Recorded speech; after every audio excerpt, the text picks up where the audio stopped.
SI, SDPO প্রত্যেকেই আমার বাড়ির সামনে দাঁড়িয়ে আছে, কিন্তু একদম 100 মিটারের মধ্যে আমার স্বামীদেরকে জলের মধ্যে মারা হচ্ছে। আমি বারে বারে ওদের কাছে হাত জোড় করে অনুরোধ করি, স্যার আপনারা ছুটে যান, আমার স্বামী দেওরদেরকে কুপিয়ে মেরে দিচ্ছে, ওদেরকে প্রাণে বাঁচান।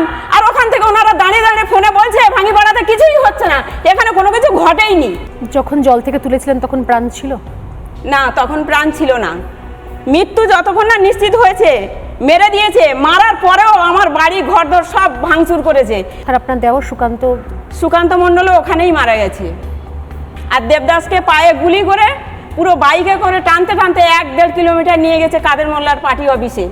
সেটা সারা হাটগাছি অঞ্চল পুরো দেখেছে দিনের আলোতে।